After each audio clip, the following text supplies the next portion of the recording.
Bonsoir à tous, bienvenue sur la chaîne Twitch d'Histoire en Histoire, Guillaume DHEH. C'est très difficile à dire, bienvenue sur la chaîne Twitch. J'espère que vous allez bien. On se retrouve ce soir en compagnie, en dessous de moi, de Jean-Charles Gesclot, qui est professeur d'histoire contemporaine à l'université de Versailles-Saint-Quentin en Yvelines. Bonsoir Jean-Charles. Bonsoir Guillaume, bonsoir à tous et à toutes. Ce soir, on se retrouve pour parler d'un sujet qui est, j'allais dire, d'actualité à 20 jours près, à peu près, c'est-à-dire l'école. On arrive un petit peu après la bataille de la rentrée, mais on est là quand même, comme l'atteste la très jolie peinture que vous avez sur le côté. Et pour parler surtout de la constitution de l'éducation nationale, de ce qu'on appelle aujourd'hui l'éducation nationale, qui avant s'est appelé pendant longtemps l'instruction publique, au cours du 19e siècle, un siècle qui, sur le sujet de l'éducation comme sur à peu près tous les autres, est un siècle d'expérimentation, de bricolage, d'avancée, de recul. Et donc pour ça, Jean-Charles va nous accompagner, parce qu'il est quand même un peu plus compétent que moi, ne nous mentons pas. Est-ce que tu veux bien te expliquer un petit peu aux gens qui nous regardent, Jean-Charles, quel est ton parcours rapidement, ton domaine de compétences, pour qu'ils sachent un petit peu à qui ils ont affaire? Je suis maître de conférence donc à l'Université de Versailles-Saint-Quentin en histoire contemporaine. Et donc je travaille alors sur un certain nombre de sujets autour de l'histoire culturelle, de l'éducation.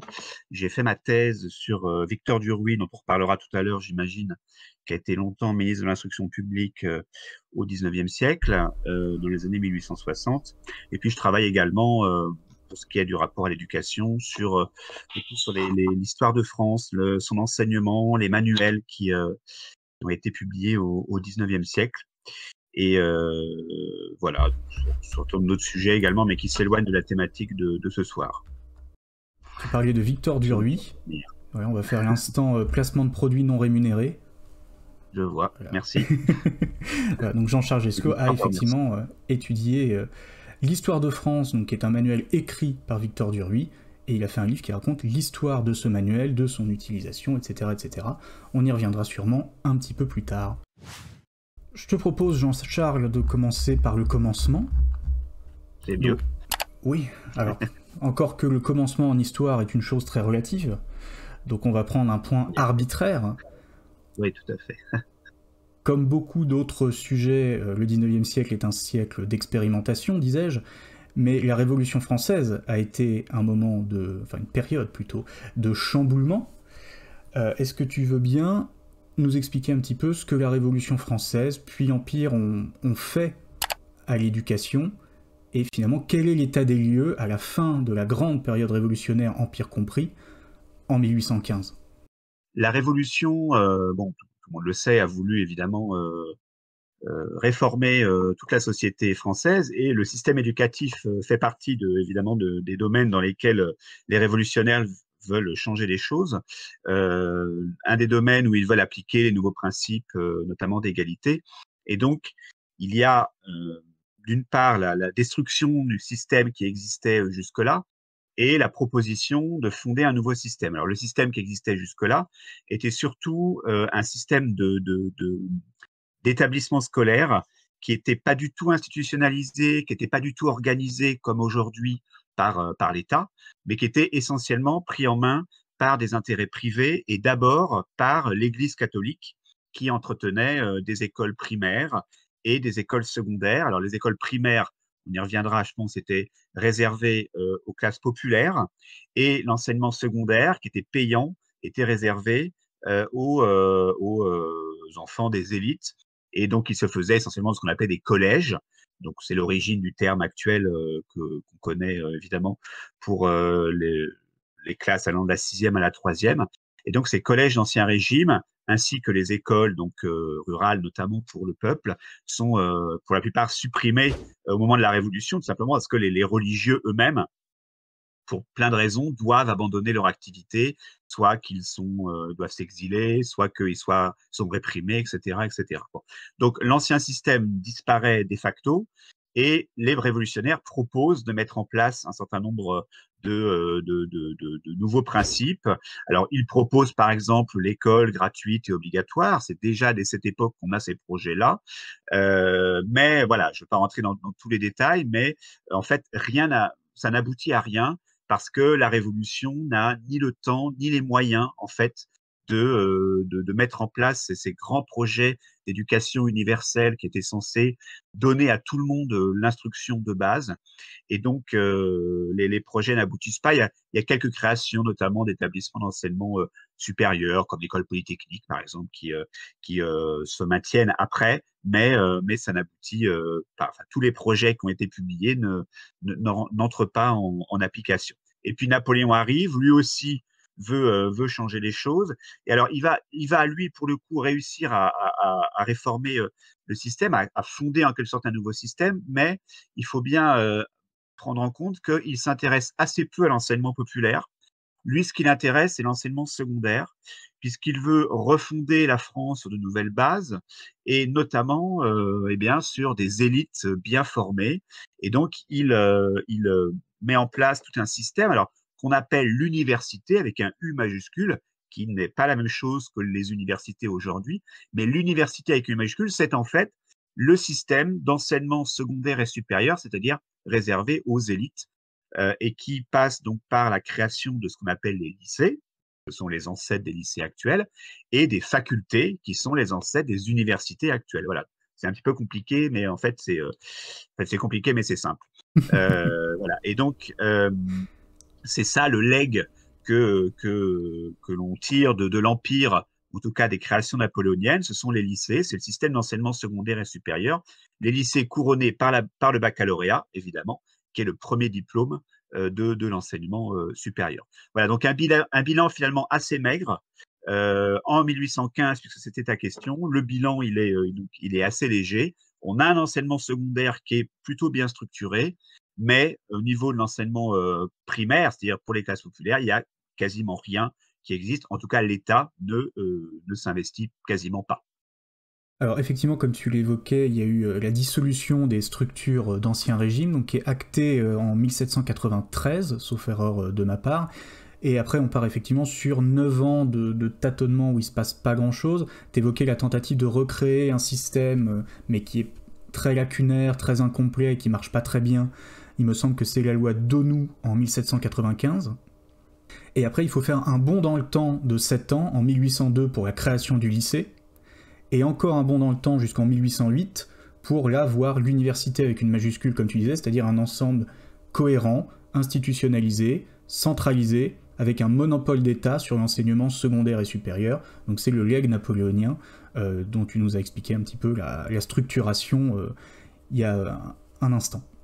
Et avec effectivement au bout cette certification standardisée, le baccalauréat. Et il me semble aussi que donc l'université impériale décerne les licences et les doctorats. Donc il y a vraiment cette idée du diplôme qui prend forme, si j'ai bien compris, à ce moment-là aussi. Alors qu'avant, c'était pas forcément quelque chose qui comptait beaucoup dans, j'allais dire, dans le parcours de vie. C'était pas quelque chose qui était formalisé. Bah, il y avait déjà des diplômes de licence, de doctorat qui existaient, qui datent. Enfin, le système universitaire d'Ancien Régime avait été mis en place au Moyen Âge, à partir de la création des universités. Mais en effet, les réformes napoléoniennes vraiment institutionnalisent ce système-là, et ça devient un passage obligé en quelque sorte pour tous les enfants des élites, de passer par l'enseignement secondaire puis l'enseignement supérieur. Quelque chose aussi, en préparant cette soirée, je t'en parlais tout à l'heure avant qu'on lance le direct, qui m'avait amusé, mais parce que c'est très contre-intuitif de se le représenter en tant que tel de nos jours, c'est que l'éducation, donc ce qu'on a appelé ensuite les ministères de l'instruction publique, sont des émanations à l'origine d'un autre ministère, qui existe toujours aujourd'hui avec la même appellation, qui était le ministère de l'Intérieur. Oui, tout à fait.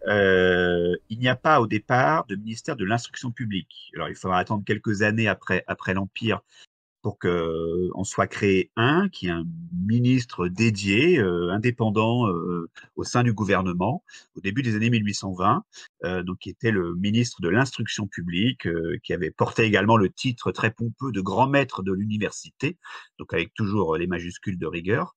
Et lorsqu'il n'y a pas de ministère de l'Instruction publique, eh bien, comme ce sont des affaires qui intéressent uniquement l'intérieur du pays, ce sont des affaires internes. Ça ne concerne pas l'économie, ça ne concerne pas la diplomatie, ça ne concerne pas la guerre.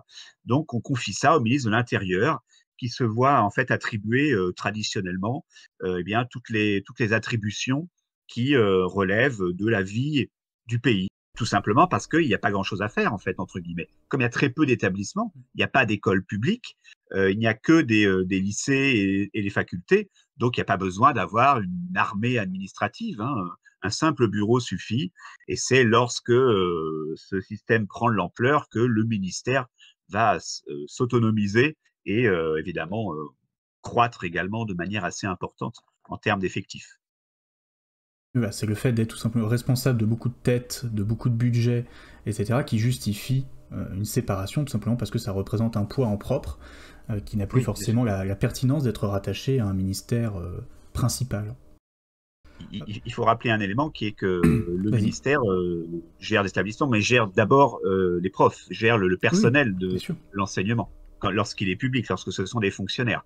Or, à l'époque, il y a très très peu de fonctionnaires, il n'y a que les professeurs de lycée et les professeurs des facultés.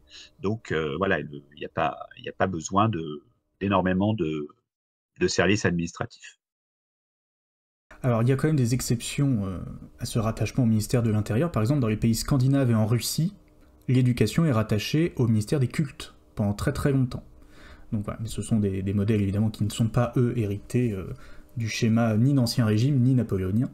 Mais le fait d'être cette proximité avec le culte, on en reparlera tout à l'heure aussi pour des raisons évidentes.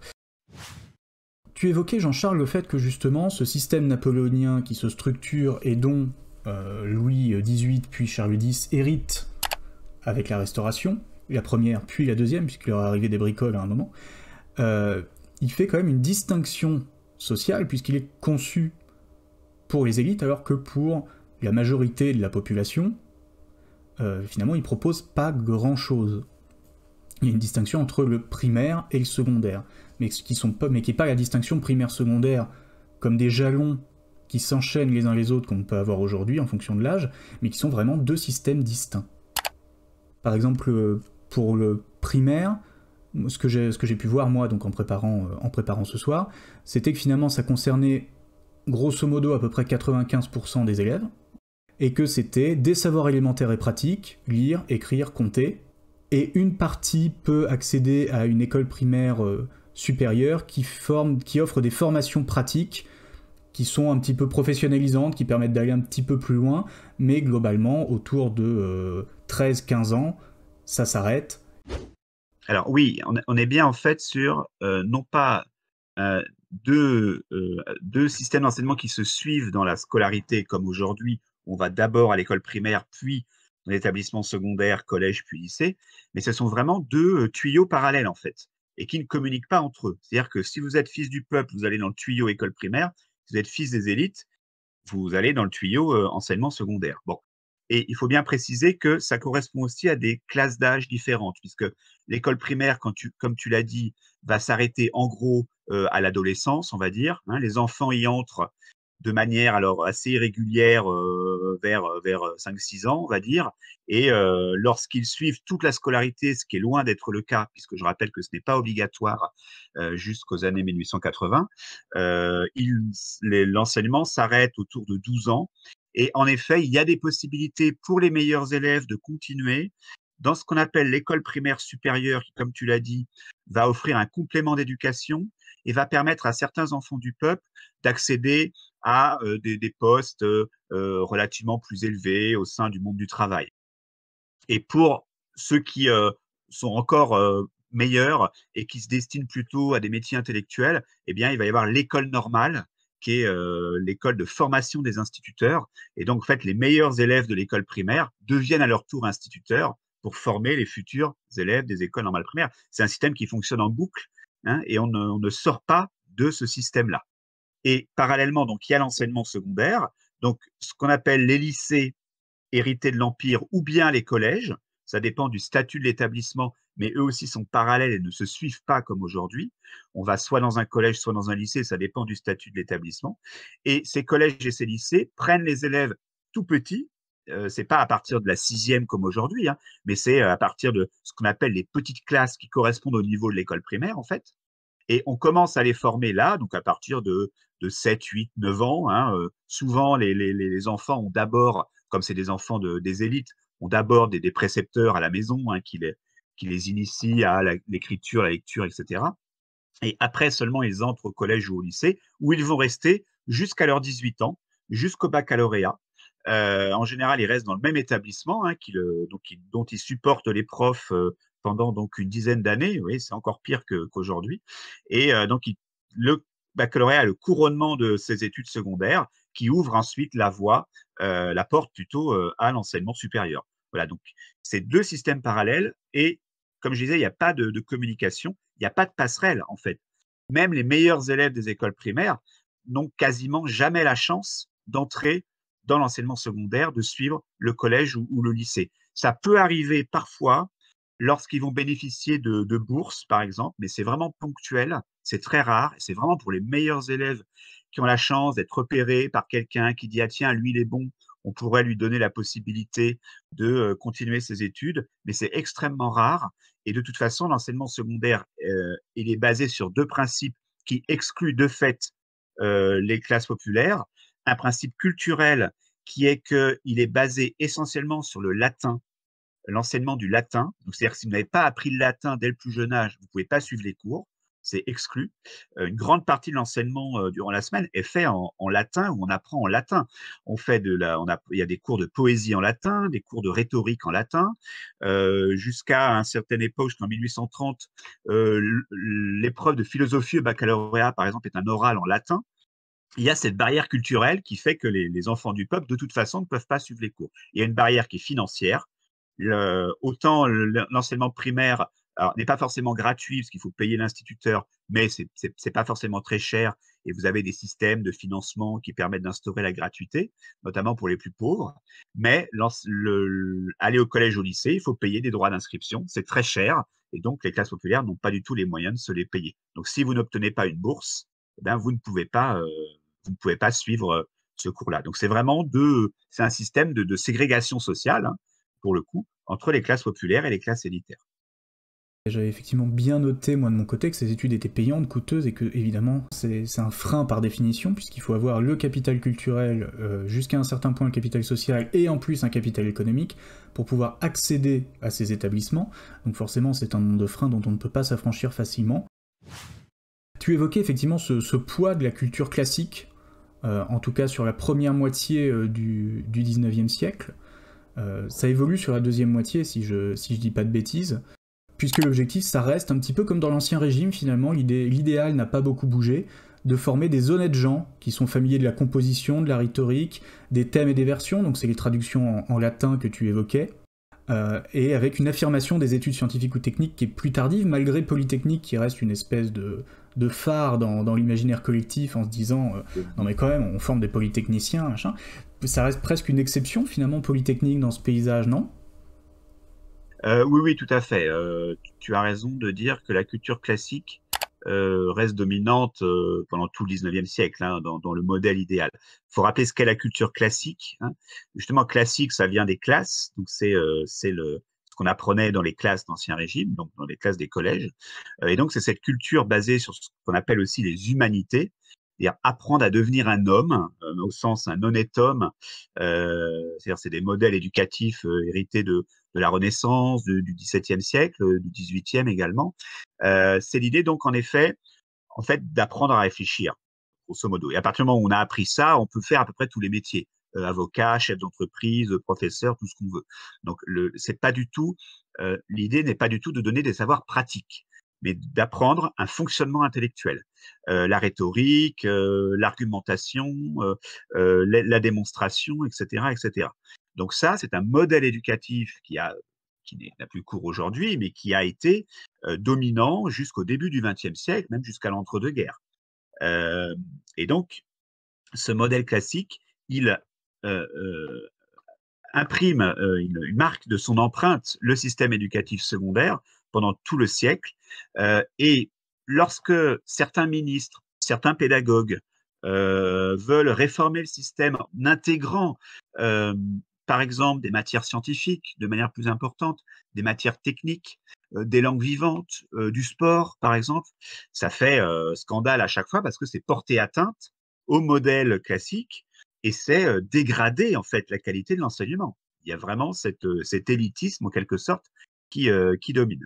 C'est carré, c'est comme ça, et il faut pas que ça Voilà, bouge. exactement. Voilà. Vous voulez toujours faire Il comme y on fait tout le temps? Oui, bah parce qu'on a tout le temps fait comme ça. Bah, c'est ça, oui.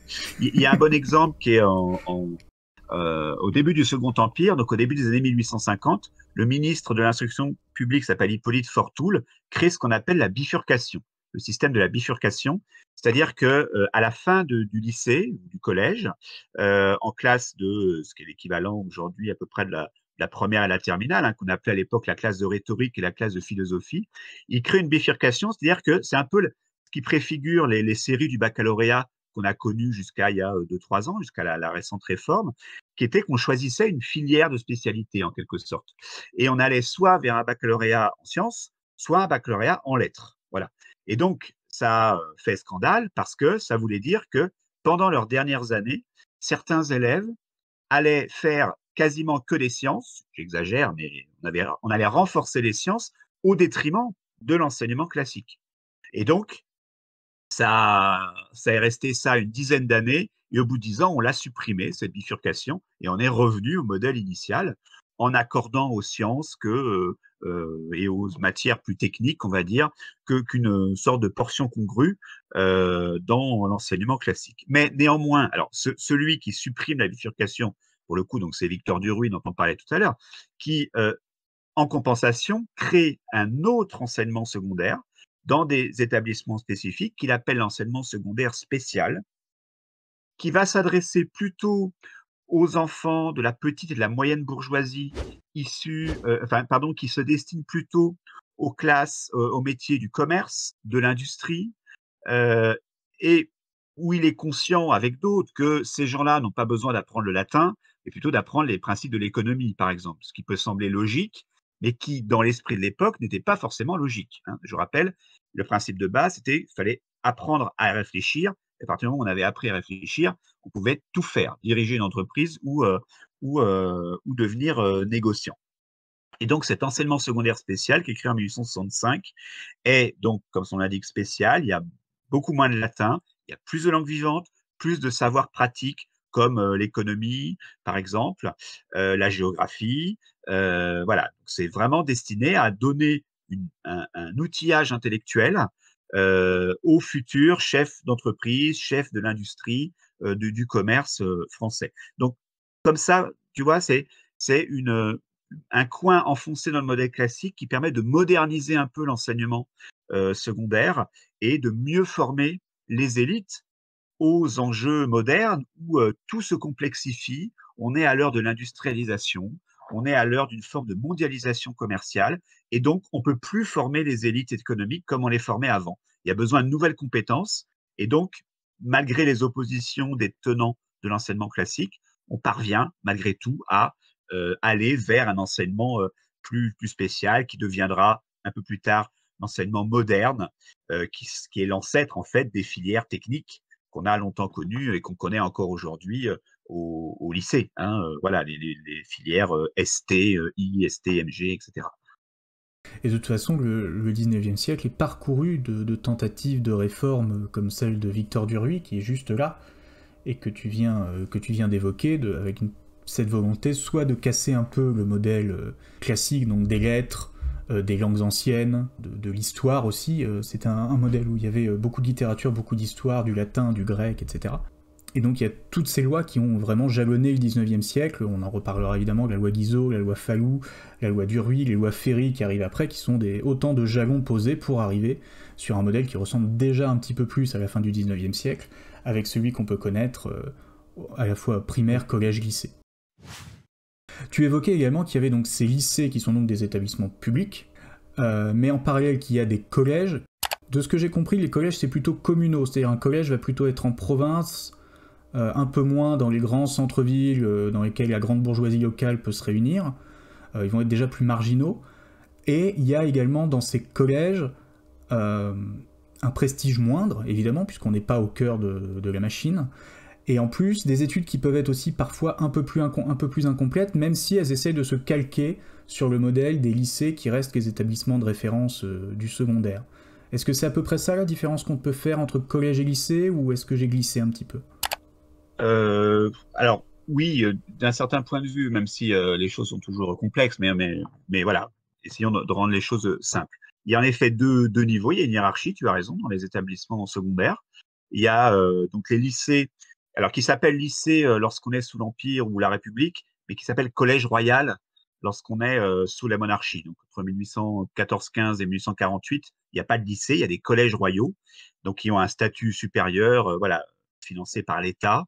Et à côté de ces quelques établissements qui ne sont pas très nombreux, hein, on en a, je crois, une dizaine qui sont essentiellement à Paris, hein, évidemment, également à Versailles, hein, c'est le lycée Hoche actuel.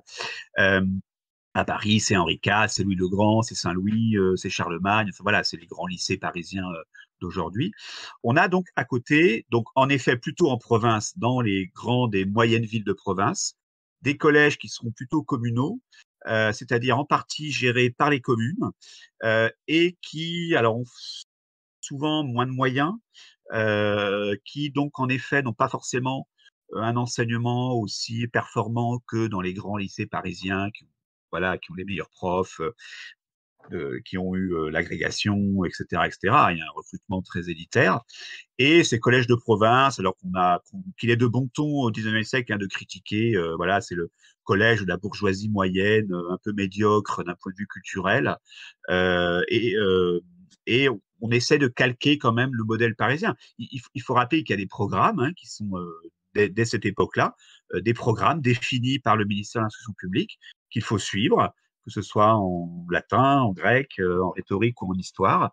Donc, en fonction des moyens qu'on a, on va permettre aux élèves de suivre les cours dans dans ces thématiques imposées par le ministère. Voilà. Donc, on a cette hiérarchie secondaire primaire et à l'intérieur même du secondaire, on a cette hiérarchie en effet entre les collèges royaux ou lycées et les collèges communaux qui sont répartis dans l'ensemble du pays. Il y a même une troisième strate dans le secondaire, sauf erreur de ma part, qui sont les institutions privées, puisque là, que ce soit les lycées / collèges royaux ou les collèges plus provinciaux, ce sont les établissements publics. Or, Oui. il y a toujours de l'enseignement privé, notamment dans les années 1850, puisque la loi Fallou, qui est donc la loi défendue et promue par le monsieur qui est là, consacre donc la liberté de l'enseignement secondaire en France. Donc il y a encore un troisième niveau au sein du secondaire, avec les établissements publics élitaires, les établissements publics, on va dire plus communs, même si ça reste une fraction de la population qui reste bourgeoise, qui reste très valorisée du point de vue du capital social, culturel et économique. Et en parallèle, sur le côté, il y a un enseignement qui lui est privé. Et Oui, tout à largement fait. encore influencé par un enseignement ecclésiastique. Tout à fait, oui. Donc, en effet, alors, donc, tu as parlé de strate, de troisième niveau. Donc, c'est pas tout à fait la bonne image, mais tu as dit c'est en parallèle. En effet, c'est plutôt ça, puisqu'ils ne sont pas d'un niveau inférieur. Hein. Non, C'est vraiment non, un tout à autre fait. système qui est parallèle, mais qui existe encore aujourd'hui. C'est le système de l'enseignement privé, tout simplement. Donc, ce sont des établissements qui ne sont pas financés par l'État, qui ne dépendent pas de l'État, mais qui sont financés par des associations privées des individus, voilà. Et donc l'Église catholique a, dès son retour sur la scène sociale après les troubles révolutionnaires, a reconstitué ces collèges d'Ancien Régime que j'évoquais tout à l'heure, et en créant des établissements, des institutions. Alors on appelle ça l'enseignement libre, parce qu'il est libre par rapport donc aux règles de l'État. Hein, il n'est pas obligé de suivre les programmes officiels. Euh, et ces établissements donc sont eux aussi payants bien sûr, et sont, lorsqu'ils sont, tenus par des religieux, très fortement influencés par la religion, par l'Église catholique. Il faut bien noter que les dirigeants de ces établissements sont des religieux, la plupart des enseignants sont des religieux, les programmes insistent beaucoup aussi sur la religion. Vous avez, du catéchisme, vous avez, toutes les théories qui sont enseignées en matière scientifique, historique, correspondent évidemment au dogme catholique, hein, en grande partie. Donc c'est vraiment un système parallèle au sens premier du terme, hein. Il est parallèle et il ne se touche pas avec le premier, en quelque sorte. Bon, même si certains élèves peuvent passer, en fonction des vicissitudes de la vie, d'un établissement à l'autre, mais il y a non seulement c'est parallèle, mais en plus c'est concurrent. Il y a un vrai affrontement entre les deux. Vous avez des villes où vous avez face à face le collège privé ecclésiastique catholique et le collège laïque, et avec parfois des guerres, hein, internes, enfin internes, locales, entre les deux établissements, et entre derrière ça une guerre sociale entre les élites laïques et les élites catholiques qui politiquement vont se faire la guerre au moment des élections, etc., etc. Et donc ces établissements privés qui n'ont pas de financement public, donc ne peuvent compter que sur les frais d'inscription et les subventions, notamment donc de l'Église catholique, et ils se développent de manière importante à partir de 1850. Tu as cité donc le comte de Falloux, dont nous avons la photographie ici. Le comte de Falloux, qui est un député et qui est également ministre pendant quelques mois sous la Deuxième République, ministre de l'Instruction publique, qui en effet porte cette loi alors qu'il ne sera plus ministre lorsqu'elle sera votée, parce qu'à l'époque, ça allait très très vite, les gouvernements, mais elle a quand même gardé son nom parce que c'est lui qui avait proposé le projet. Et donc, cette loi Falloux, elle prend une décision majeure qui est de supprimer le monopole que tu as évoqué tout à l'heure de l'État sur l'enseignement secondaire.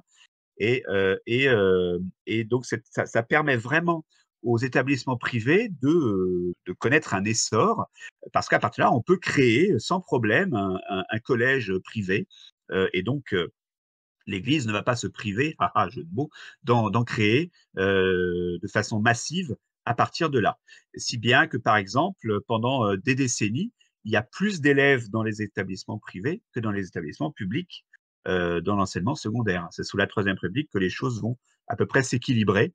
Mais pendant longtemps, l'enseignement privé reste vraiment une réalité majeure pour beaucoup de jeunes qui souvent d'ailleurs n'ont que ça à se mettre sous la dent, si je puis dire, parce que dans la ville où ils habitent, il n'y a pas de collège public. Donc, ils sont obligés d'aller dans le collège privé.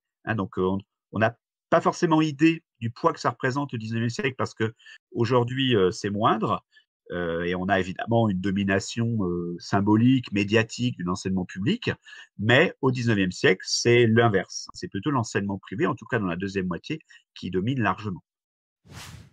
On a évoqué donc une distinction sociale dans l'enseignement entre le gros de la population qui n'a accès qu'au primaire, une partie de l'élite essentiellement bourgeoise qui a accès donc à ce secondaire qui est constitué lui-même de réseaux parallèles. Mais il y a une autre grande distinction qui se fait, qui est cette fois une distinction genrée, puisque les garçons sont, à travers tout le système éducatif, préparés à une vie publique, tandis que les filles, de leur côté, sont préparées à une vie plutôt domestique. Oui, alors en effet, il y a cette autre ligne de fracture qui n'est plus sociale ou institutionnelle, mais là, en effet, genrée, entre les filles et les garçons, qui n'ont pas les mêmes formations, qui n'ont pas les mêmes établissements. Pendant tout le 19e siècle, il n'y a pas de mixité scolaire, c'est-à-dire qu'il y a des établissements pour les garçons, des établissements pour les filles, on ne les mélange pas. Sauf, et comme toujours, il y a des exceptions, sauf dans, par exemple, des petites écoles rurales où il n'y a pas deux instituteurs ou institutrices, il n'y a pas les moyens, il n'y a pas deux écoles, il n'y a pas deux salles de classe, donc on mélange ensemble les garçons et les filles. De toute façon, on est dans des sociétés rurales où garçons et filles vivent ensemble, travaillent ensemble au champ, etc. Donc, ce serait complètement hypocrite et complètement inutile de les séparer à l'école. Bon, en tout état de cause, la règle, c'est de les séparer. Et là encore, on retrouve un phénomène de ségrégation, donc sexuelle cette fois. Alors, la situation, là encore, est différente dans l'enseignement primaire et dans l'enseignement secondaire. Alors, dans l'enseignement primaire, il y a très tôt des écoles de filles. ce qui n'est pas le cas dans l'enseignement secondaire, où il faut attendre longtemps avant qu'on accepte que les filles bénéficient d'un enseignement secondaire. Alors que dans les classes populaires, assez tôt, dès l'Ancien Régime, en fait, il y a des écoles pour les filles, on accueille les filles, même si, évidemment, proportionnellement, les garçons sont massivement scolarisés plutôt que les filles. Je prends juste un chiffre qui l'illustre assez bien. À la fin des années 1870, au moment où il va y avoir les lois Ferry, on a déjà les 3/4 des garçons et les 2/3 des filles qui sont alphabétisés. Hein, donc, les 2/3 des filles sont déjà alphabétisées, mais c'est un peu moins que les garçons. Ça reste C'est moindre. beaucoup, c'est moins que les garçons, mais c'est beaucoup. Voilà, donc on a assez tôt cet enseignement féminin, même si en fait la première grande loi, celle de Guizot en 1833, qui crée les écoles primaires publiques, oblige les communes à créer une école de garçons, mais ne parle pas du tout des écoles de filles. Il faut attendre à nouveau donc Monsieur Fallou et sa loi de 1850, c'est l'autre grande décision de la loi, qui oblige les communes de plus de 800 habitants à créer elles aussi une école de filles. Et il faudra attendre encore Victor Duruy, 1867, qui lui baisse le seuil aux communes de 500 habitants qui sont obligés d'avoir une école de filles. Voilà, donc progressivement, les filles rattrapent les garçons dans l'école primaire, mais elles partaient de pas très loin finalement, puisqu'il y avait déjà quand même des écoles de filles. Dans l'enseignement secondaire, c'est complètement différent, puisque pendant longtemps, il est hors de question que les filles mettent les pieds dans les collèges ou les lycées, pour la raison que tu as évoquée, qui est que on est dans un monde où les hommes sont destinés à la sphère publique, à travailler, à être chef d'entreprise, à faire de la politique, à être avocat, journaliste, etc. Alors que les femmes sont destinées à être femmes. Point. Et il n'y a pas idée de les former intellectuellement, de leur apprendre le latin ou la rhétorique, puisqu'elles n'en auront pas besoin. Donc, les filles sont exclues de l'enseignement secondaire. Elles sont en général éduquées, parce qu'évidemment, ce sont les filles des élites, donc on les éduque quand même. On ne va pas en faire des ignares, mais c'est en général dans des établissements privés, enfin pas en général, systématiquement, c'est l'Église qui pendant très longtemps éduque les filles des élites dans des pensionnats de jeunes filles, dans lesquels elles restent pendant toute leur enfance et leur adolescence avant d'en sortir pour se marier et devenir mère de famille. Voilà. Bon. Donc c'est le parcours un peu tout tracé des jeunes femmes de l'élite au XIXe siècle. Et puis les choses changent dans le dernier tiers du siècle, là encore. Les mentalités évoluent, même si c'est lent. Et par exemple, Victor Duruy, encore lui, en 1867, prend une circulaire, diffuse une circulaire dans laquelle il indique donc créer des cours d'enseignement secondaire pour les jeunes filles. Donc il ne crée pas des établissements, mais dans les établissements qui existent déjà, notamment les facultés à la Sorbonne, par exemple, sera organisé un cursus de cours auquel les jeunes femmes pourront assister et qui, à la fin, leur permettront d'obtenir, alors non pas un diplôme, parce que le diplôme est un privilège masculin, mais une espèce de certification disant qu'elles ont bien suivi les cours. Alors attention, elles sont autorisées à y aller, mais comme elles sortent en public, elles ne peuvent pas y aller toutes seules, d'autant plus qu'il y a des professeurs qui sont des hommes, alors ce qui évidemment fait un scandale à l'époque, parce que, mon Dieu, on met des professeurs hommes devant ces jeunes femmes, et donc elles y vont forcément accompagnées d'une matrone, que ce soit leur mère, leur tante, ou ce qu'on veut. Voilà, donc c'est très policé et très surveillé, ces choses-là. Bon, cette création, en fait, c'est un scandale inouï. Le ministre a failli démissionner, parce qu'il y a des attaques très fortes de l'Église, qui évidemment voit son monopole sur l'enseignement des élites féminines atteint. Et donc, en fait, ça tourne en eau de boudin et en fait, ces cours ne durent pas très longtemps, ça dure quelques années, mais voilà, au bout d'un certain temps, c'est supprimé. Et puis, il faut attendre la Troisième République à nouveau, et 1880, pour que donc un républicain qui s'appelle Camille C, S-E-E, fasse voter une loi qui crée les lycées de jeunes filles. Donc, c'est la première fois qu'on a des établissements publics spécifiquement dédiés aux jeunes femmes. Pour reprendre ce que tu disais, le modèle d'éducation dans le secondaire, puisque dans le primaire c'est mélangé par la force des choses, parce qu'on n'a pas le choix, il n'y a pas les effectifs, il n'y a pas les locaux, donc on fait avec ce qu'on a sous la main, et ce qu'on a sous la main c'est une classe unique et puis tant pis. Mais dans le secondaire, il y a effectivement un modèle qui perdure, qui est un modèle qui date complètement de l'Ancien Régime. J'avais trouvé dans mes lectures pour préparer cet entretien la fondation de Saint-Cyr en 1686 par Louis XIV et Madame de Maintenon, qui proposait déjà de recevoir gratuitement les filles issues de familles nobles désargentées, avec pour objectif soit d'en faire des épouses modèles, soit d'en faire des religieuses modèles, donc avec cette idée qu'il fallait les préparer aux deux options de carrière qui s'ouvraient à elles. Et Napoléon Ier, de son côté, fonde une institution qui existe toujours, ce sont les demoiselles de la Légion d'honneur. Donc le jour où Jean-Charles recevra sa Légion d'honneur, eh bien, ses filles, ses petites filles, et je crois ses nièces, mais pas ses petites nièces, pourront accéder à l'établissement des demoiselles de la Légion d'honneur, qui est un collège-lycée avec un internat, mais c'est effectivement une institution réservée aux filles, avec un niveau de formation qui est quand même assez élevé. Quand on sort de l'institution de la Légion d'honneur, on est passé par un établissement qui est quand même un établissement d'excellence. Il y a en effet ces deux exceptions que tu évoques. Il y a toujours, je le répète, des exceptions de toute façon, mais qui sont réservées à une plus petite élite, très limitée démographiquement parlant, et c'est assez ponctuel. J'ajoute juste un élément, là encore dans le côté exception, c'est que même si les femmes n'ont pas accès à l'enseignement secondaire, il n'y a pas de texte réglementaire qui interdise aux jeunes filles de, par exemple, passer le baccalauréat. Il y a un vide juridique. Donc, comme dans un système comme le nôtre, tout ce qui n'est pas interdit est autorisé, certaines femmes vont avoir le culot de s'inscrire au baccalauréat. Alors, la première, son nom est assez connu, c'est Julie Daubié, qui en 1861 passe le baccalauréat. Alors, elle le fait en autodidacte, en candidate libre, comme on dirait aujourd'hui, puisqu'elle n'est pas inscrite dans un collège et dans un lycée. Alors, elle a la chance d'avoir un frère, si je me souviens bien, qui est prêtre, donc qui a un niveau d'éducation assez élevé et qui la forme aux langues anciennes dont elle a besoin pour passer le baccalauréat. Elle a son baccalauréat. C'est la première bachelière de l'histoire de France, 1861. Et on est quelques années avant également le premier cas de femme qui fait des études supérieures. C'est Mary Putnam, pardon, qui est la fille d'un éditeur américain qui a déjà une formation, mais qui s'inscrit dans la faculté de médecine à Paris et qui obtient donc son diplôme et qui devient docteur en médecine. C'est la première femme à avoir fait des études supérieures poussées en France. Voilà, donc c'est dans les années, c'est un contexte très particulier. On l'a vu déjà avec les réformes de Victor Duruy sur tous les aspects que j'ai déjà évoqués. Donc on est dans ce début de dernier tiers du siècle où les choses vraiment vont changer assez rapidement à tous les niveaux du système éducatif. Et donc en partie en faveur des femmes.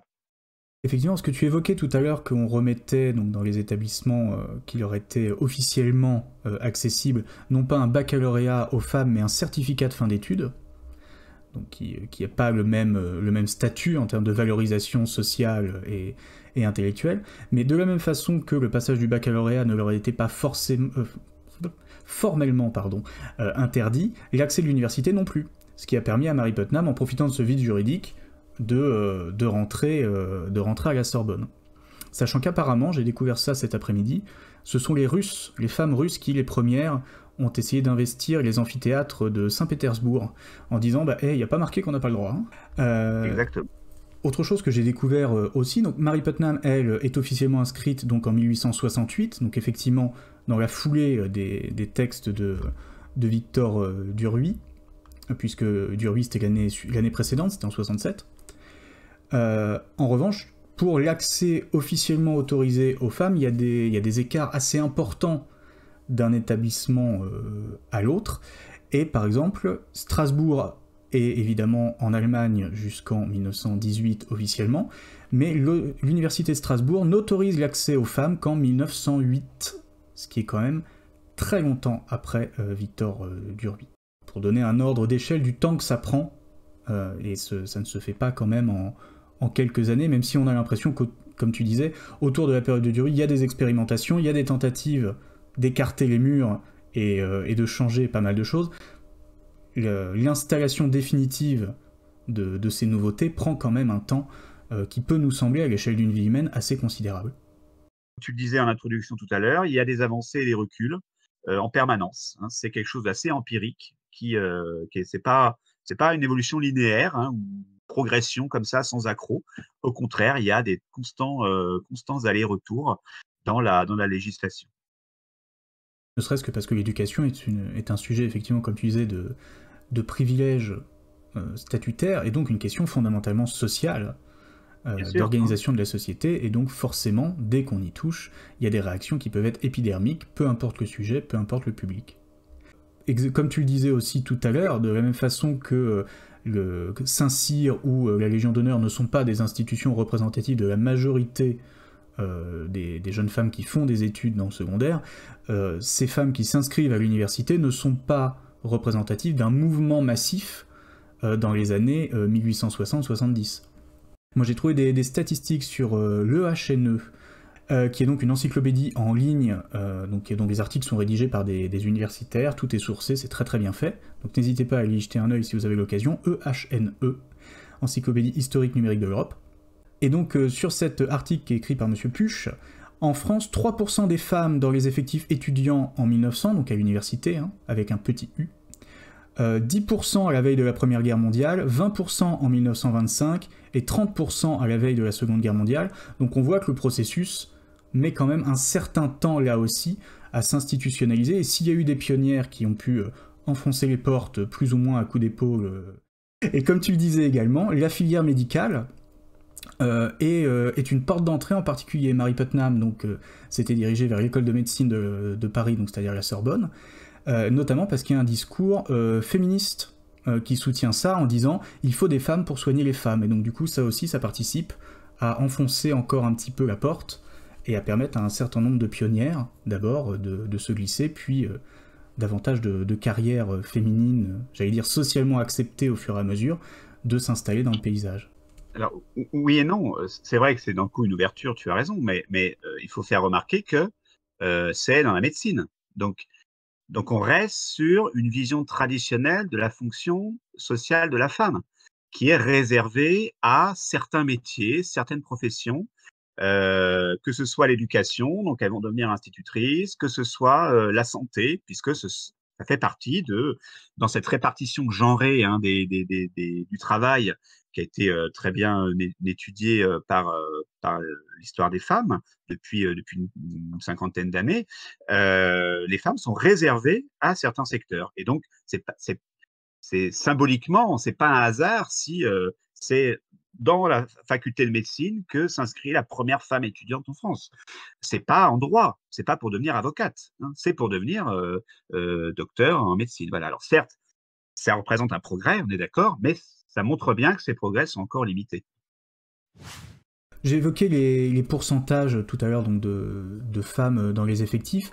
Globalement, on peut peut-être juste faire une petite incise rapidement pour préciser que la massification du secondaire, donc c'est-à-dire collège-lycée, c'est principalement dans l'entre-deux-guerres puis après-guerre, et le supérieur c'est depuis la fin des années 70, milieu des années 80 il me semble, sauf erreur de ma part, oui. C'était sous Mitterrand.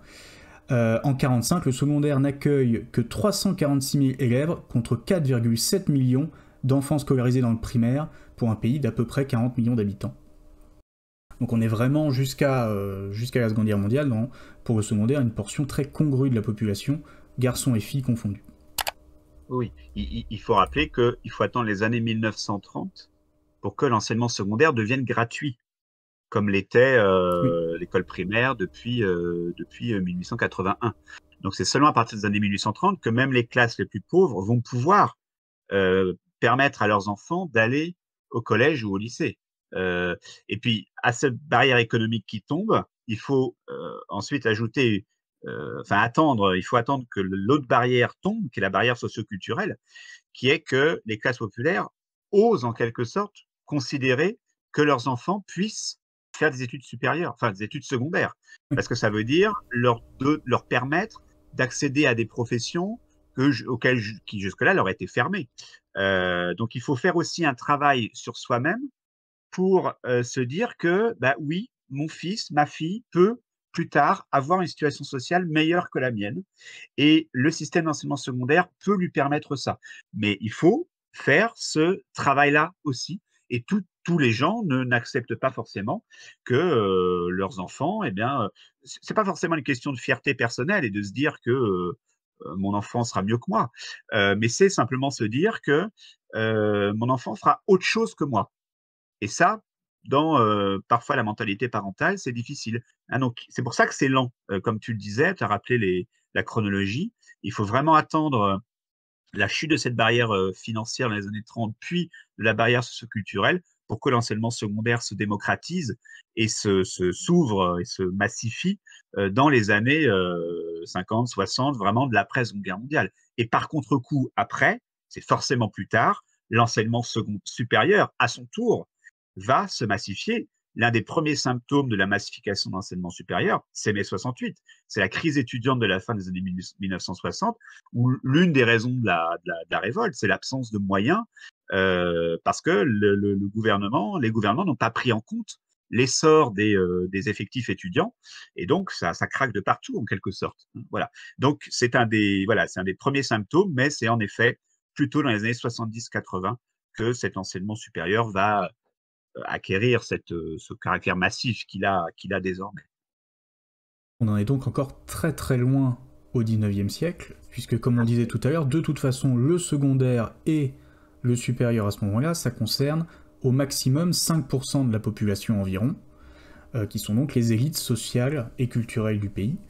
Donc on est effectivement sur une portion beaucoup plus congrue. Ces élèves, qui sont donc reçus dans les lycées ou dans les collèges, on a expliqué tout à l'heure la distinction à faire entre ces établissements, qu'ils soient publics ou privés, on va essayer d'y appliquer donc une éducation qui a pour but de les former intellectuellement, mais pas seulement, puisque tout au long du siècle, l'objectif, ça va être aussi donc de faire école, mais il faudrait que cette école fasse aussi les citoyens. C'est une tentative de renforcer le modèle de l'État-nation qui connaît son apogée à la suite des guerres révolutionnaires. À travers toute l'Europe, que ce soit en France ou dans les autres pays, hein, on trouve ce même objectif d'éducation populaire, convaincre les citoyens qu'ils appartiennent à un corps appelé la nation, un corps qu'ils sont invités à connaître, à aimer, à servir, éventuellement à défendre. Donc il y a tout un tas de réformes qui encouragent cet élan-là, que ce soit dans les programmes dont tu parlais tout à l'heure, la mise en avant des grandes figures nationales pour essayer de créer une histoire commune, l'obligation de scolarité qui fait qu'on va enseigner la même chose à tout le monde, passer un certain stade et que donc ce récit va être vraiment partagé et va créer du lien, la gratuité qui encourage aussi le fait d'envoyer les enfants de tout le monde recevoir cet enseignement-là, l'idéal de liberté et d'affranchissement par l'éducation jusqu'à un certain point, et enfin la langue unique, voire imposée, tout ça participe à essayer de faire nation. Et en France, c'est notamment les républicains qui vont incarner ce projet-là peut-être avec le plus de force. Alors oui, en fait, là, tu mets le doigt sur un sujet qui est important. Depuis tout à l'heure, on parle des progrès de l'éducation, des réformes menées pour faire en sorte que de plus en plus de gens bénéficient de l'éducation, des garçons, des filles. Mais la question essentielle, c'est pourquoi? Quelles sont les motivations? Pourquoi faut-il éduquer les enfants, les adolescents? Alors, je passe rapidement sur les élites. On l'a dit, le but, il est essentiellement de former les cadres, les futurs cadres de la nation, les cadres politiques, économiques, culturels. Donc, voilà, le but, il est essentiellement professionnel, on va dire. Voilà. L'enjeu principal, il est, pendant tout le siècle, sur les classes populaires, qui sont, tu l'as rappelé, évidemment, la majorité, la très grande majorité démographique, sociale. Bon, alors, c'est quoi le but d'éduquer les enfants des classes populaires? Alors, ça va dépendre des contextes, ça va dépendre des penseurs, ça va dépendre des réformateurs. Alors, on ne va pas rentrer trop dans le détail, mais tu as déjà donné un certain nombre d'éléments qui sont en effet des paramètres importants à prendre en compte. Par exemple, dans les projets révolutionnaires, l'idée, elle est à la fois égalitariste, c'est comme tu le rappelais, l'idée que tout le monde doit pouvoir avoir accès à l'éducation au nom du principe d'égalité. Mais il y a aussi l'idée, en effet, faire nation, former des citoyens, faire des Français, faire des républicains. Bon, tout ça, c'est un peu la même chose sans être totalement la même chose. Et il y a en fonction des contextes des nuances à apporter. Première étape, la Révolution. La deuxième étape importante, c'est 1833, je l'ai rappelé tout à l'heure, la loi Guizot qui fonde qui oblige les communes, toutes les communes de France à créer et à entretenir une école pour les garçons. Quel est le but là? Le but, il est d'éduquer le peuple. Alors, qu'est-ce que ça veut dire éduquer le peuple? En fait, c'est un regard assez paternaliste. On est au début des années 1830, on est après les révolutions de 1830, on est après un certain nombre de troubles sociaux, parce que la révolution de 1830 qui est victorieuse ne s'arrête pas là, en fait. Il y a encore des troubles après, des révoltes ouvrières à Lyon notamment, hein, les fameux canuts. Et donc, il y a à l'époque, il faut le rappeler, une peur du peuple, qui est vue, alors de façon, je résume à grands traits, hein, mais qui est vue comme une espèce de grand enfant qui ne sait pas se maîtriser et qui, dès qu'il n'est pas content, va brûler des châteaux. Il y a donc dans les élites cette peur-là, et donc l'idée qui existe depuis longtemps, depuis au moins la Révolution, c'est qu'il faut éduquer le peuple pour lui apprendre à ne pas brûler des châteaux, à ne pas couper les têtes, si je fais simple, à respecter l'ordre et la hiérarchie sociale tels qu'ils sont établis depuis des années. Donc le but, il n'est pas forcément positif, c'est pas un but de générosité, c'est pas l'idée de allez, on va vous aussi, on va vous donner l'éducation, comme ça vous pourrez devenir avocat ou médecin. C'est pas du tout ça l'idée. L'idée n'est pas de permettre l'ascension sociale. L'idée, c'est que chacun reste à sa place, mais il y reste de façon policée et civilisée. La première des matières de l'enseignement primaire définie par la loi Guizot, c'est ni la lecture, ni l'écriture, ni le calcul, c'est la religion. Voilà, l'idée, c'est de donner des principes de base conservateurs à la population. Alors, troisième étape, c'est 1848.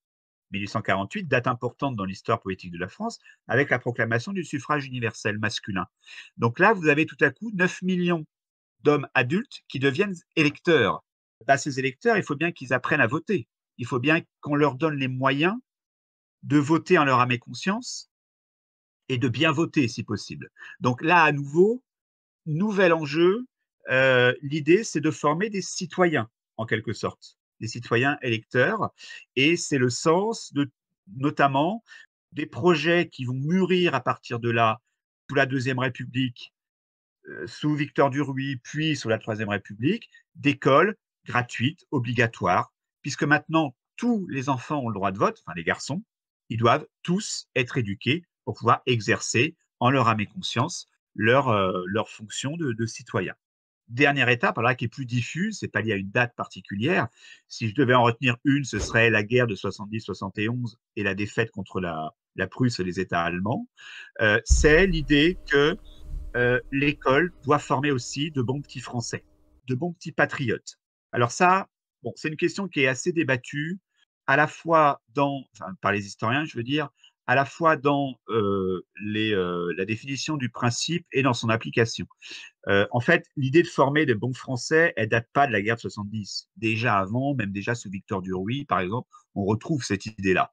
Hein, elle est beaucoup plus ancienne. Elle évolue parallèlement à l'essor du patriotisme en France depuis le grand élan des guerres révolutionnaires et impériales. Bon. Mais évidemment, la défaite et l'humiliation de 71 viennent donner un coup d'accélérateur à cette idée-là. Le problème, alors on a dit évidemment que l'école de la Troisième République allait former de bons petits Français. Le problème, c'est que tout ça est très relatif parce que on manque de moyens pour évaluer l'influence réelle de l'école dans le sentiment national. Bien sûr qu'il y a du patriotisme, ça a été prouvé, même si on l'a souvent exagéré. En fait, le patriotisme, il s'exprime surtout à la fin du 19e siècle, jusqu'à la guerre de 14, dans des espèces de flambées comme ça, liées à l'actualité, lorsqu'il y a une crise internationale, ou les Allemands qui viennent nous embêter au Maroc, ou les Anglais qui nous embêtent en Afrique du Nord-Est. Donc là, il y a des flambées patriotiques. Mais le reste du temps, le patriotisme est assez diffus. Il enfin, les gens ne portent pas un drapeau tricolore sur l'épaule toute la journée. Enfin, c'est pas comme ça que ça se passe, hein, évidemment. Donc, c'est assez relatif déjà d'évaluer le sentiment national. Et alors, évaluer le rôle que l'école a pu avoir là-dedans, c'est encore plus compliqué. Tout ce que je peux dire, c'est que c'est un phénomène qui est lent, qui est progressif, qui date d'avant la Troisième République. Un exemple, les deux matières qui sont vraiment vues comme les vectrices principales de diffusion du patriotisme, c'est l'histoire et la géographie. Elles deviennent obligatoires dans l'enseignement primaire, non pas sous la Troisième République, mais en 1867, sous Victor Duruy, à nouveau, sous le Second Empire. Donc on est avant la guerre de 70. Et lorsque Victor Duruy, qui est lui-même historien, instaure l'obligation d'enseignement de l'histoire et de la géographie, c'est avec l'objectif clairement affirmé de permettre aux Français de connaître leur pays, ce qui leur permettra davantage de l'aimer. Mais cette obligation, et ça a été bien montré, cette obligation d'enseigner l'histoire et la géographie, c'est comme toutes les décisions qu'on a évoquées depuis tout à l'heure, elle met du temps à être appliquée. C'est pas dès la rentrée scolaire 1867 que dans toutes les écoles de France, on va se mettre à faire des cours d'histoire et de géographie dans la semaine. Pas du tout. Vous avez des réticences, vous avez des résistances, vous avez des instituteurs qui ne sont pas formés. Donc, ça ne se fait pas du jour au lendemain. Et là encore, il faut du temps, il faut des années pour que cet enseignement obligatoire soit vraiment appliqué dans toutes les écoles. C'est compliqué d'attribuer un rôle vraiment de l'école. Alors, ce rôle, il existe, il a eu lieu. La généralisation de l'enseignement de l'histoire et de la géographie à tous les élèves de France, à tous les enfants de France, dans les 30 dernières années du 19e siècle, c'est une réalité. C'est progressif, mais ça devient une réalité. Ça a forcément joué un rôle dans la connaissance du pays et dans l'amour du pays, parce que cet enseignement, il est patriotique. Le discours qui est tenu par les instituteurs, les hussards noirs, comme les appelait Charles Péguy, il est patriotique, il faut aimer la France. Le manuel roi de cette époque, c'est le Petit Lavis. Voilà, j'en ai un exemplaire là à la main. Les Petits Lavis, qui a eu beaucoup de versions différentes, donc de l'historien Ernest Lavis, des manuels d'histoire de France qui commencent à paraître en 1876 et qui sont diffusés à des millions d'exemplaires et qui vont former des générations d'élèves jusqu'à la Seconde Guerre mondiale. Et on voit sur cette édition, merci de l'agrandir, on pense à la même chose en même temps, c'est bien, bonne connexion mentale. Il faut regarder l'exergue qu'il y a sur la couverture. Ernest Lavis s'adresse aux élèves et leur dit « Enfants, tu vois sur la couverture de ce livre les fleurs et les fruits de la France. Dans ce livre, tu apprendras l'histoire de France. Tu dois aimer la France parce que la nature l'a faite belle et parce que son histoire l'a faite grande. » Voilà, donc c'est typiquement le discours tenu par les autorités officielles sur l'enseignement de l'histoire. Mais, je mets une nuance, ça c'est le discours qui est tenu, c'est la prescription qui vient d'en haut. Pour que ça se diffuse aux instituteurs et que les instituteurs eux-mêmes diffusent ce discours-là, il y a déjà un filtre. Et pour que les élèves eux-mêmes intègrent cette idée-là, il y a encore un deuxième filtre. Donc, on ne peut pas postuler à partir de l'idée que les ministres veulent un enseignement patriotique qu'il a vraiment eu de l'effet dans la population. C'était important, je crois, de poser tout ça. Non, mais tu as raison. Après, moi, effectivement, j'en étais encore au niveau des principes.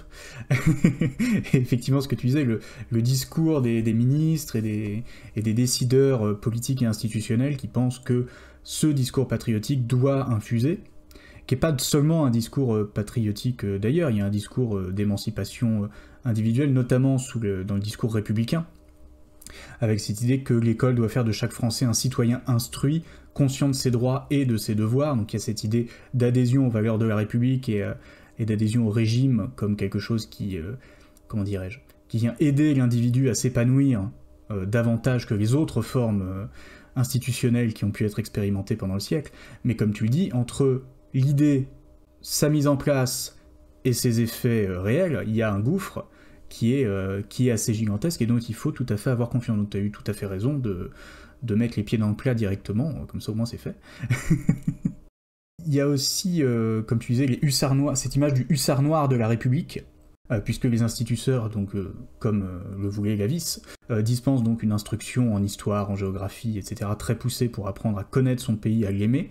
Ils dispensent aussi une leçon d'instruction morale et civique, dont il est demandé qu'elle soit évidemment patriotique, mais aussi pro-républicaine, à partir des années 1880, pour, encore une fois, bien faire infuser le message dans la tête des gens. En tout cas, c'est l'objectif, toujours cette idée d'écart entre l'objectif et ses effets. Et il y a aussi ce discours de dire que l'école doit corriger les inégalités liées à la naissance et donner à chacun les mêmes chances de s'élever dans la société. Sauf que, comme on l'a dit tout à l'heure avec Guizot, dans les faits, c'est quand même un système qui, de par sa nature, notamment sa nature duale qui dure très longtemps, entretient finalement une reproduction sociale davantage qu'elle ne permet un ascenseur social, même si à l'époque, il faudrait parler peut-être plutôt d'escalier social, puisque nous sommes au XIXe siècle. Il y a peut-être deux aspects finalement de ce projet républicain de l'école, donc à partir des années 1880 jusqu'à la fin de siècle et jusqu'à la Première Guerre, dont on peut parler. Le premier, c'est l'idée justement que ce discours patriotique et pro-républicain doit s'ancrer, et que du coup l'objectif c'est quand même de soustraire les élèves à certaines influences néfastes d'autres institutions sociales, dont une dont on a déjà longuement parlé, mais on avait dit qu'on y reviendrait et on peut difficilement l'esquiver, c'est l'Église. Ces tensions finalement entre l'Église et les républicains se sont fait sentir donc dans le cadre de l'affaire Dreyfus, puisque certains républicains accusent l'Église à ce moment-là de vouloir déstabiliser le régime et de vouloir entretenir l'obscurantisme des populations par ces congrégations religieuses chargées d'enseignement, etc. Donc il y a un discours quand même qui est très virulent de la part des républicains envers l'Église sur les questions d'éducation dans ces 20 dernières années du XIXe siècle finalement. Il y a une guerre, entre guillemets, qui est menée pendant tout le siècle entre l'Église et, d'un côté l'Église et ceux qui la soutiennent, ce qu'on appelle les mouvements cléricaux, hein, qui sont attachés au clergé, ou bien l'opinion catholique, et puis les laïcs, c'est-à-dire ceux qui ne sont pas forcément des incroyants, mais qui simplement veulent retirer à l'Église le rôle qu'elle a joué dans la société au nom de la neutralité, en quelque sorte, hein, au nom de la laïcité, entre guillemets. Bon, c'est un peu anachronique pour l'époque, mais comme on pourrait dire aujourd'hui. Donc il y a une lutte vraiment qui est politique, hein, pendant toute la période entre les tenants du poids de l'Église dans la société et ceux qui veulent le limiter, voire le réduire totalement. L'aboutissement de tout ça sera évidemment, je l'ai évoqué tout à l'heure, la loi de 1905, et qui sépare donc les églises et l'État. Bon, je reviens pas dessus. L'ennemi, donc, c'est ce prêtre, hein, qu'on voit de manière très, on dirait un monstre de Walt Disney, hein, très monstrueuse, posée sur le Sacré-Cœur de Paris. Voilà, on est au début des années 70 et c'est un des apogées en fait de cette guerre entre les cléricaux et les anticléricaux au moment de la victoire des républicains. L'Église, je l'ai dit, elle a longtemps joué un rôle depuis l'Ancien Régime dans l'éducation. Elle récupère en partie ce rôle après la Restauration, notamment grâce à la loi Fallou. Elle a réussi à rétablir son influence sur l'éducation. Et donc, tous les laïcs luttent tout au long du siècle pour limiter au maximum cette influence. La première grande victoire de ces laïcs, c'est la loi de 1882. C'est la deuxième des grandes lois Ferry. La première, c'était 1881. C'était la loi qui instaurait la gratuité de l'enseignement primaire des écoles primaires publiques, pas privées, hein, publiques, celles qui étaient tenues par les communes, qui sont encore tenues par les communes et qui sont toujours gratuites aujourd'hui. Espérons que ça dure. Et la deuxième loi, c'est 1882, qui proclame les deux autres grands principes fondateurs, hein, qu'on connaît de l'école républicaine, l'obligation et la laïcité. Juste une incise sur l'obligation. Donc l'obligation, c'est pas l'obligation de l'école. L'école n'est pas obligatoire en France. C'est l'instruction primaire qui est obligatoire. Donc l'obligation ne s'impose pas aux enfants, elle s'impose aux parents qui sont obligés de fournir une instruction primaire à leurs enfants. Ils le font comme ils veulent, en les mettant à l'école publique, en les mettant à l'école privée, en leur confiant des maîtres à domicile, en les éduquant eux-mêmes comme ils veulent. Mais ils doivent fournir une instruction primaire à leurs enfants. Je referme la parenthèse. J'en reviens donc à ce troisième principe, c'est la laïcité. La laïcité de l'école, elle est proclamée en 1882. Ça veut dire quoi? Ça veut dire que désormais, on n'enseignera plus la religion. Donc, il n'y a plus de catéchisme à l'école. On laïcise également deux éléments, les enseignants et les locaux. Alors, dès 1882, pour les locaux, c'est la même loi, c'est-à-dire qu'il n'y a plus de signes religieux dans les écoles. On enlève les crucifixes qu'il y avait au-dessus des tableaux noirs dans les salles de classe. Et en 1886, il y a une autre loi, c'est la loi Goblet, elle laïcise le personnel enseignant. Ça veut dire que désormais, les enseignants des établissements publics ne pourront plus être des religieux.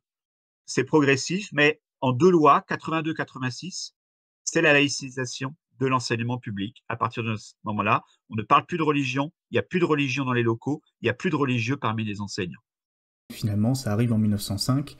En 1904, avant ça, il y a le gouvernement Émile Combes, je crois, qui interdit carrément aux congrégations d'enseigner de façon définitive, propre et nette, et ça amène derrière la séparation de l'Église et de l'État en 1905. Donc toutes ces étapes s'enchaînent sur une grosse vingtaine d'années pour définitivement séparer, exclure le religieux de l'enseignement, et séparer finalement complètement l'Église et l'État dans l'enseignement, mais pas seulement.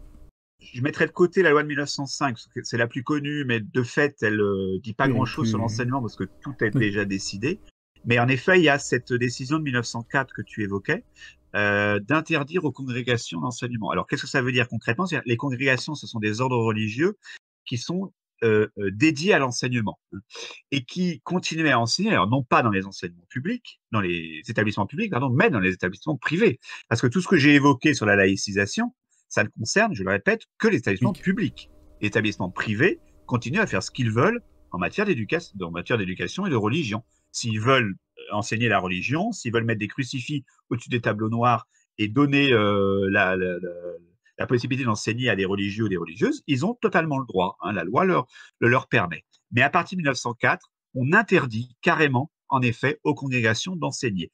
Pourquoi on fait ça? Eh bien parce que, et dans le coup je retrouve l'un des éléments de ta question de tout à l'heure, c'est que l'idée, c'est de ne plus permettre à l'Église catholique de tenir à la jeunesse des discours anti-républicains.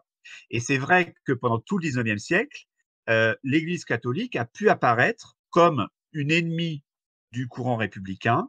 Et sous la Troisième République, de fait, le courant catholique, politiquement, est hostile à la République.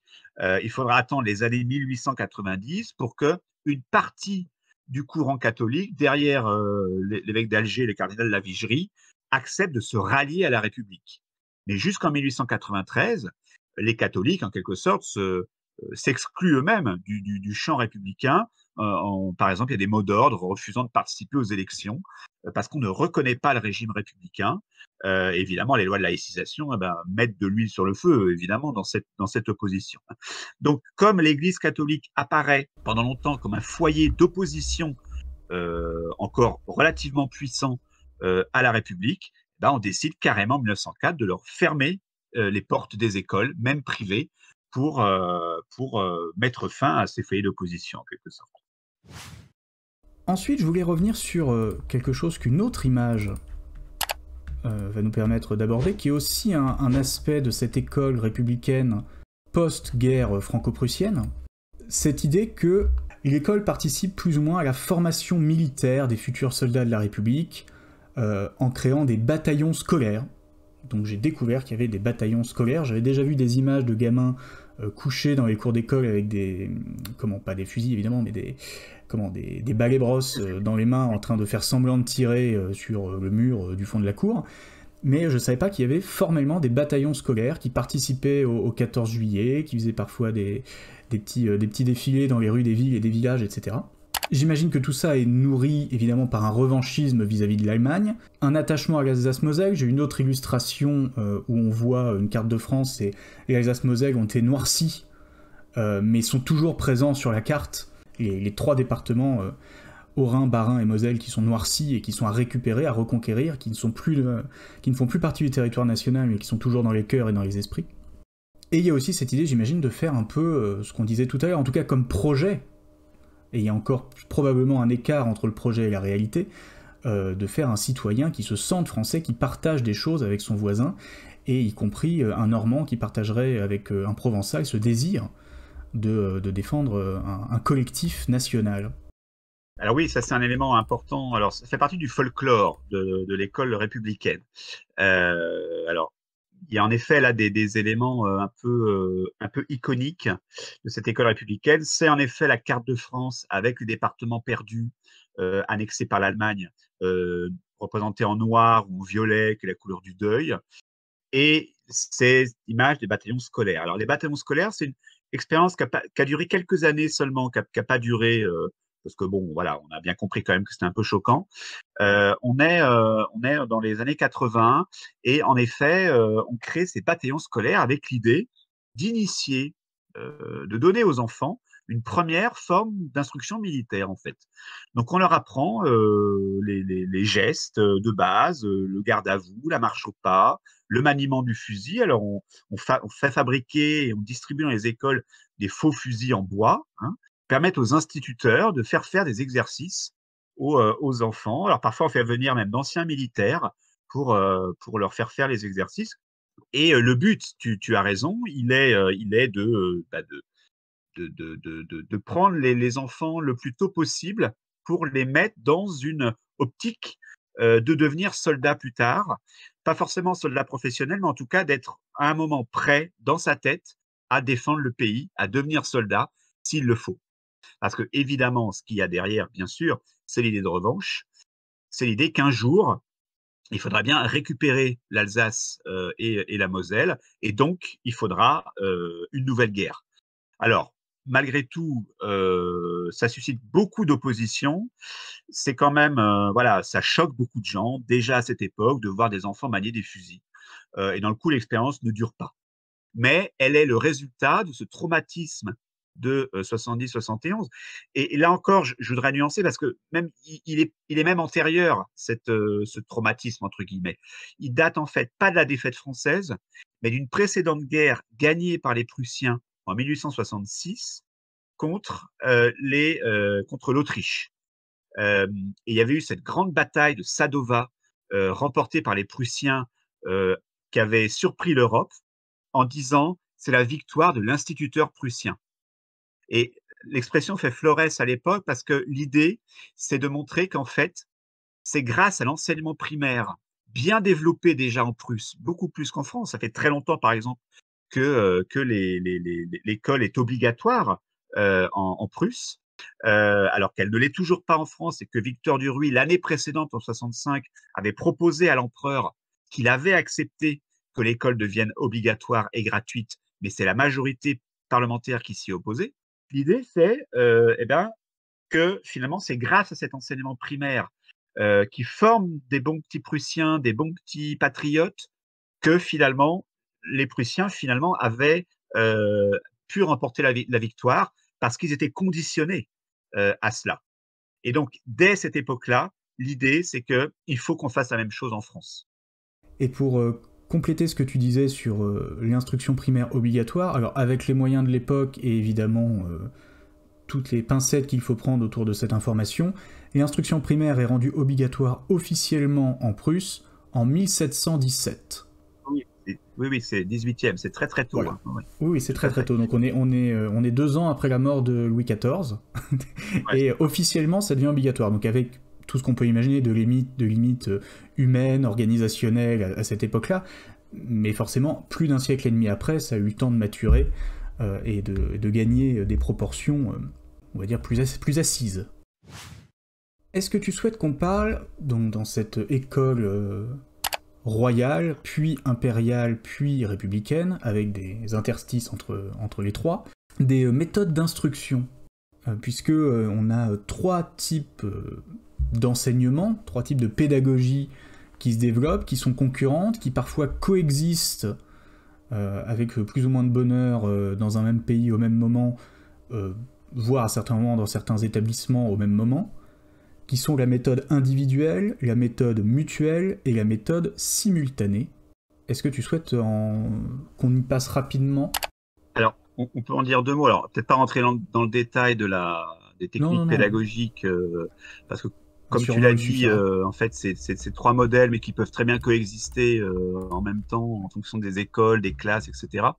Mais voilà, à partir du moment où il y a l'idée qu'il faut instruire les enfants, notamment leur apprendre à lire et à écrire, eh bien, tu as des pédagogues qui réfléchissent à comment faire au mieux. C'est pas nouveau, hein. Dès le XVIIIe siècle, dès avant, on a une réflexion pédagogique. Hein, les premiers grands pédagogues connus, qui notamment de Suisse, comme Pestalozzi, c'est fin XVIIIe, début XIXe, et on essaie de réfléchir à la meilleure façon de faire. Voilà. Alors il y a la méthode en effet individuelle, la méthode simultanée, la méthode mutuelle, qui ont surtout pour principal paramètre le nombre d'élèves. Parce qu'il faut bien avoir en tête qu'à l'époque, on est dans des classes qui sont surpeuplées. Vous pouvez avoir 100 élèves dans une classe d'école primaire. On n'est pas dans des amphis de l'université, on est dans des classes d'école primaire. Voilà, on a une image ici où on voit bien cette armée d'élèves et le professeur doit faire cours à cette armée d'élèves, ces dizaines d'élèves qu'il a face à lui. Alors vous imaginez les problèmes de discipline, de bavardage, etc., etc. Donc, il y a des systèmes qui sont mis en place et notamment ce système de monitorat ou de tutorat qui fait que les élèves les plus avancés vont jouer en quelque sorte le rôle d'intermédiaire entre les élèves et l'instituteur. L'instituteur donne des consignes aux différents moniteurs qui sont répartis dans la classe et qui vont, grâce à des tableaux muraux, répéter en même temps ce que dit le professeur. Voilà. C'est une organisation un peu comme un orchestre qu'il faut savoir mener. Voilà, on voit bien en effet les moniteurs à l'arrière-plan ici dans cette salle de classe qui date des débuts de la Restauration, parce que on voit le buste de Louis XVIII au fond, j'imagine à droite. C'est le moment en effet où se met en place cette méthode mutuelle. Ces différents modèles pédagogiques, bon voilà, ils connaissent comme tous les modèles pédagogiques, même au XXe siècle, des hauts et des bas. À un moment, c'est à la mode, puis après, voilà, on considère que tout est parfait, et puis finalement, on s'aperçoit que non, et donc on passe à autre chose. Et donc, les choses changent. Il y a une étape importante. Alors, ces modèles-là que tu évoquais, c'est surtout au moment de la Restauration, donc les années 1815-1820. Et puis, il y a une deuxième étape qui va être à nouveau, j'ai l'impression de prêcher pour ma paroisse, mais sous les années 60 avec Victor Duruy. Victor Duruy, c'est pas lui, c'est pas un grand pédagogue, un grand penseur de la pédagogie, mais c'est lui qui a à son époque, en tout cas, sous son ministère. Dans les années 60, c'est là que va se mettre en place le système qu'on connaît encore aujourd'hui dans les écoles primaires, qui est un système par classe de niveau, en fait, cours élémentaire, cours préparatoire, le CP, cours élémentaire, CE1, CE2, puis cours moyen, CM1, CM2. En fait, cette idée de classes successives dans lesquelles il faut passer, et si on n'a pas le niveau, on redouble, ça, c'est pas du tout évident au 19e siècle. Ça se met en place progressivement, d'abord à Paris, puis ça va se généraliser très progressivement dans toute la France, à partir des années 1860. L'idée, voilà, d'une organisation par niveau. Pendant très longtemps, en fait, tous les élèves de l'école sont dans la même classe et le prof fait un peu comme il peut en fonction du niveau des uns des autres. Alors, c'est vrai, en prenant un peu de méthode mutuelle pour que les meilleurs aident les plus faibles, etc., etc. Mais vous avez des classes rurales où il n'y a qu'une seule salle de classe et un seul instituteur. Et donc, vous avez 20 élèves qui vont de 5 ans à 12 ans.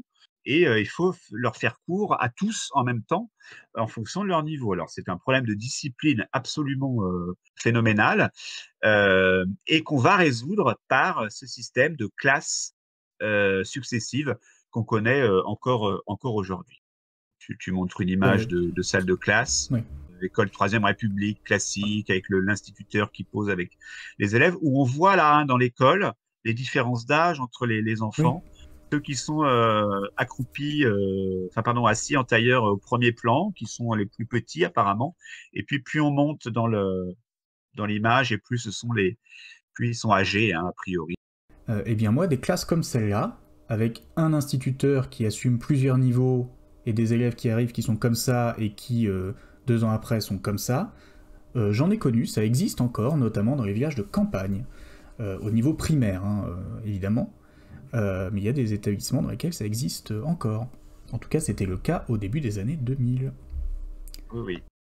Précisons aussi que, quelque chose que j'ai lu rapidement en diagonale, il n'y a pas forcément besoin de s'éterniser dessus énormément, mais comme on parlait de réflexion pédagogique, donc qui sont un sujet un petit peu technique sur lequel on va pas rester forcément très très longtemps, que les expositions universelles sont aussi l'occasion pour tout un tas de pédagogues et de spécialistes de l'enseignement, en parallèle des grandes démonstrations techniques, des constructions de tours Eiffel et des tapis roulants sur les bords de Seine, sont l'occasion pour tous ces pédagogues-là de se rencontrer aux expositions universelles et d'échanger sur les expérimentations qui ont pu être faites dans un pays et dans un autre. Et il y a même d'ailleurs des observateurs français qui ont été envoyés en Suisse, aux États-Unis, en Prusse, pour regarder un petit au Royaume-Uni, pour regarder un petit peu comment ça se passait et essayer d'améliorer le système français républicain. Tu fais bien de le dire parce que encore aujourd'hui, on se réfère beaucoup au modèle étranger parce qu'il s'agit d'essayer de prouver pour de bonnes ou de mauvaises raisons que l'éducation nationale fonctionne mal. Déjà au 19e siècle, s'il y a un domaine où on va voir ce qui se passe à l'étranger, c'est bien l'éducation.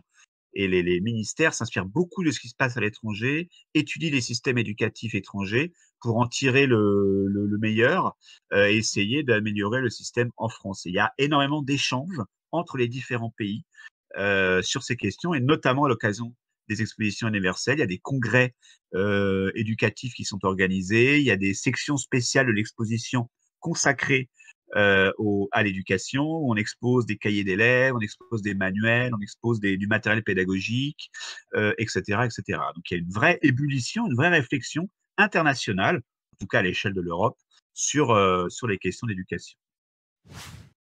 On a brassé pas mal de choses.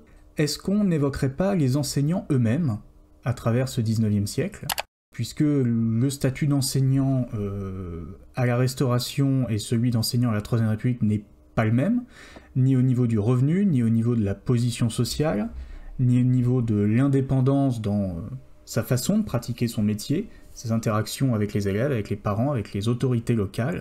Par exemple, jusqu'en 1833, les enseignants, ils étaient extrêmement précaires, avec ce que tu évoquais tout à l'heure, hein, ils dépendaient en fait, leur revenu dépendait du nombre d'élèves et de la solvabilité des familles, puisqu'il fallait payer l'instituteur, mais c'était en fonction de l'environnement dans lequel il se trouvait, ça se passait plus ou moins bien.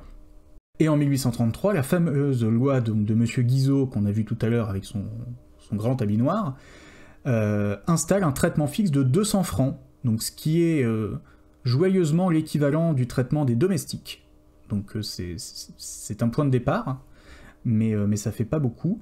Et il faut attendre 1850, de ce que j'ai noté moi, pour que le traitement soit porté à 600 francs par la loi Fallou, puis 700 à la fin de l'Empire en 1870. C'est les chiffres que j'avais trouvés moi, je sais pas s'ils correspondent à ce que toi tu peux avoir en tête. Alors honnêtement, je n'ai pas le détail des chiffres de traitement, mais en tout cas, oui, ils croissent tout au long du siècle. Pour donner un ordre d'idée, 200 francs de l'époque, c'est un peu moins de 1 000 € aujourd'hui. Hein. Alors évidemment, on n'était pas au même niveau de vie. Hein.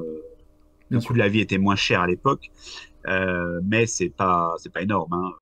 Alors là encore, faire la différence entre secondaire et primaire, parce que c'est pas du tout le même statut. Les profs du secondaire public sont fonctionnaires, donc ils sont payés par l'État, ils ont leur retraite assurée, ils sont parmi les premiers corps de métier à avoir une retraite, hein, dès la fondation de l'université par Napoléon. Hein.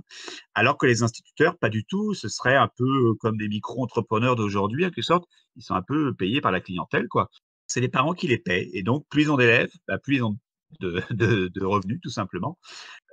Et parfois, alors les communes vont prendre en charge le paiement de l'instituteur ou de l'institutrice. Ils font venir un instituteur, ils le recrutent, ou une institutrice, ils lui payent, ils lui offrent le logement également, ce qui permet de rendre l'école gratuite dans le coup. Parce que c'est comme le principal frais, c'est le paiement de l'instituteur, à partir du moment où c'est la commune qui le paye, les familles n'ont plus à le payer, et donc par conséquent, l'école devient de fait gratuite. Bon, alors, c'est vrai qu'il y a des évolutions tout au long du siècle pour ces instituteurs. Au début de la période, ils sont extrêmement mal vus. Être instituteur, c'est vraiment pas un métier qui est bien vu, qui est bien considéré. Alors, correspond aussi à une certaine réalité. Hein.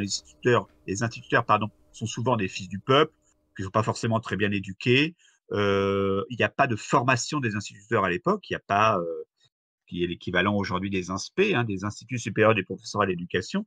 Il n'y a pas les masters, il n'y a pas le concours de recrutement qui existe aujourd'hui. Donc le niveau de formation initiale est très faible et beaucoup d'instituteurs sont très médiocres, sont même humainement pas du tout. Enfin, souvent on est instituteur parce qu'on ne sait rien faire d'autre, mais simplement on sait lire et écrire, donc on considère qu'on va pouvoir l'apprendre à des enfants. Mais c'était parfois des vraies catastrophes pédagogiques, hein, et ça peut se finir assez mal. Ça peut être des gens alcooliques, pédophiles, enfin voilà, c'est vraiment le musée des horreurs parfois, la condition d'instituteur. Et donc, ils sont très mal vus par la société, très mal vus par une partie des élites. Et l'idée, c'est en effet donc d'améliorer un peu leur situation pour attirer des gens un peu mieux, quoi, un peu plus élevés intellectuellement et culturellement et socialement. Voilà. Bon, il y a l'idée de revaloriser hein, tout au long du siècle la profession d'instituteur. C'est en effet ce qu'on va essayer de faire sous la Deuxième République, sous Victor Duruy, sous la Troisième République, en augmentant le salaire, en tenant également un discours très performatif.